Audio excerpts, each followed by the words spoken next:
Hello, today we are going to interview one of LPI's technology instructors, June Hunter. As one of LPI's instructors, you play such a key role in developing the next generation of legal professionals. Let's talk a bit about your background and what motivates you to teach. It's interesting. I often tell people when I'm asked that question that I never wanted to be a teacher. I never thought I could teach people. And in the 90s, I worked at a firm and I was sort of like the Jill of all trades, working in IT and word processing. And so we were in the San Diego office with an office headquartered in LA. And the technology trainer for the firm, we became fast friends, and she showed me how to do a lot of different things. And so she couldn't always come to San Diego, and we were growing very quickly. So I would take her place and train employees. I even had people who came in and had never used a mouse before, and they would roll it on their screen, and I would have to tell them, no, it goes here. But it was new, right? And so she left. And before she left the firm and gave her notice, she was like, I told them you should take my job. And I'm like, but I can't teach people. Like, I just can't. That's not my thing. And she's like, don't be ridiculous, June. You're a great teacher. You're going to do well at this. And that really was the beginning. And being able to show people how to do things faster and quicker and better has been super motivating for me. It also is a great self-confidence booster for everyone in your environment, because when you learn the technology and you get good at it, it's because you develop the self-confidence to do the job. And I think that for me is a really big high. Like, I love seeing people flourish in their job with the technology that they're using. That's amazing. And it is so rewarding to be able to see something like that. And, because you seem so passionate and you just hear it in your voice about training and teaching, especially new technologies that come out, what drew you into the LPI organization? The thing that got me to LPI is the same thing that's, I think, lured me to many other endeavors. I was voluntold by an amazing member of the LPI community, Renee Evans, and she was like, June, we'd like you to train. And I'm like, are people going to show up? She's like, of course they will. You do a great job. And Renee had actually been a student of mine at UCSD. And after my first couple of trainings here, I was like, this is an amazing group of individuals.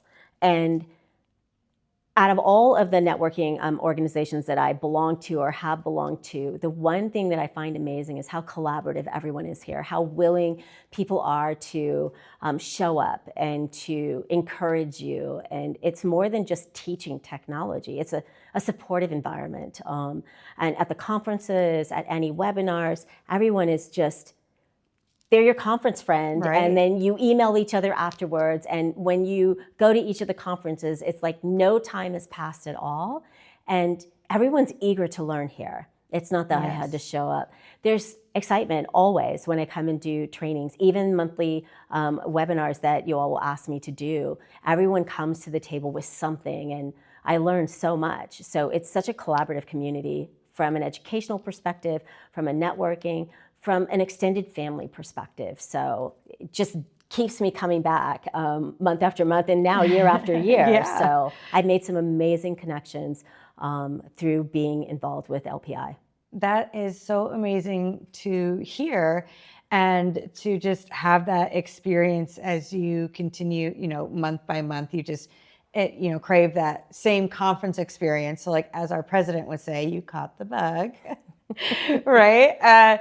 But I mean, so from there, how has that involvement shaped maybe your personal growth or professional growth? It's a two-pronged approach. So I think from just a personal growth perspective, you'll challenge me to be better, to learn more so that I'm more effective on the professional side in training you all. Plus, I learn a ton of new things. You will hear me talk about a lot, in addition to my day job and LPI, and I teach at 3 other programs. And through hearing feedback from different LPI members that attend trainings, I've learned about software I wasn't familiar with before, which has really helped my students out a lot. I've learned about upcoming changes to court rules, and always having that ability to have others show up and teach you. Because as an instructor, you actually learn more than your students learn. And so the LPI group teaches me so many things, how to better be a better teammate, what upskilling looks like at times. And if I ask questions, y'all are readily available with those answers. So I think I grow leaps and bounds, both personally and professionally. So I think it makes me better at the job I do. Yes, there's so much that gets talked about here, and just people sharing information, and just the openness that this community can experience, because they're constantly sharing information, and you all have that openness to learn, and kind of like get into sharing, and uplifting is a word that I heard quite a bit, and so you just get all of that, and it's amazing how eager people are just to listen to you and get that new information in. And so it just sounds like that's what kind of keeps you motivated to keep coming back to LPI. Definitely. Again, it's such a collegial environment. I look forward to coming to conferences. Even this year, like the past few weeks, I've traveled quite a bit, and the one like star on the horizon was my last conference of 2025 is LPI's second quarterly conference, and it's exciting because there's a lot of networking that goes on, but there's a lot of just like winding down of things, right? When you come here, you can really be yourself.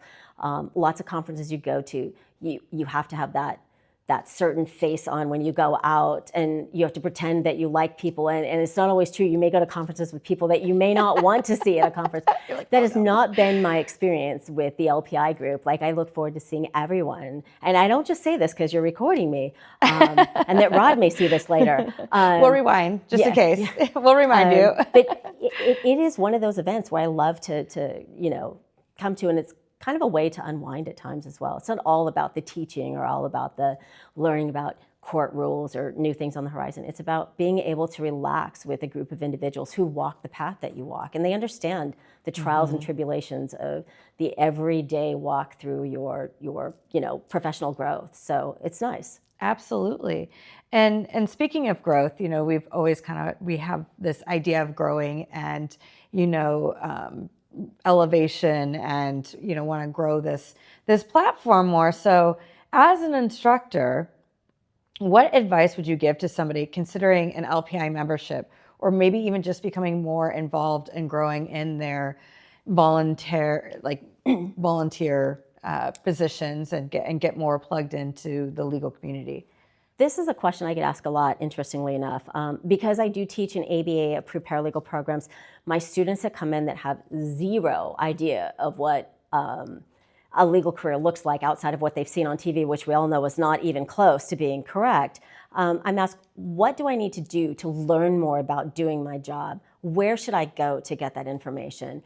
And again, coming from different networks and organizations that I belong to, I advise my students, first and foremost, that the first stop on that bus should be here at LPI. You all have amazing resources available. You have different books that are out there. You have resource guides. You have the CCLS. And I know it's the Certified Legal Secretary's certification, which really should be the Certified Legal Professional certification. And students don't get a lot of how to construct a professional letter, why you have to format things a certain way, what the rules are, and a fast place to get to that information. And LPI's dialed that in. You have very tangible resources that are available. And so I tell my students that for the price of admission, they get a lot, right? It's like buying a Ferrari, but you spent the money of a Pinto, right?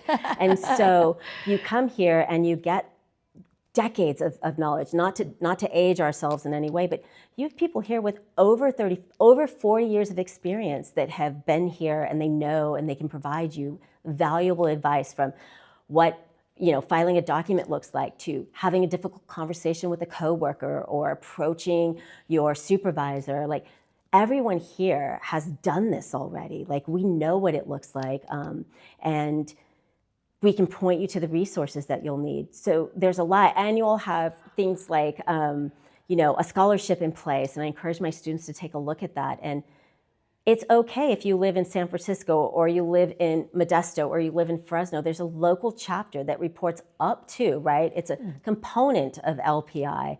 And so you have those resources available as well. And if you can't go to conference, it's unfortunate, but We have virtual components of that as well. So you can still hop in and you can still have that sense of belonging. In a day where we see the eradication of a sense of diversity or belonging, LPI is not strayed from those core values. They provide that sense of diversity, equity, and inclusion and belonging that many of us are still looking for and we still need and value. Absolutely. That's still here in this community. Yeah. Yeah. Spoken like a true instructor. Thank you so much for sharing your experience and for all you do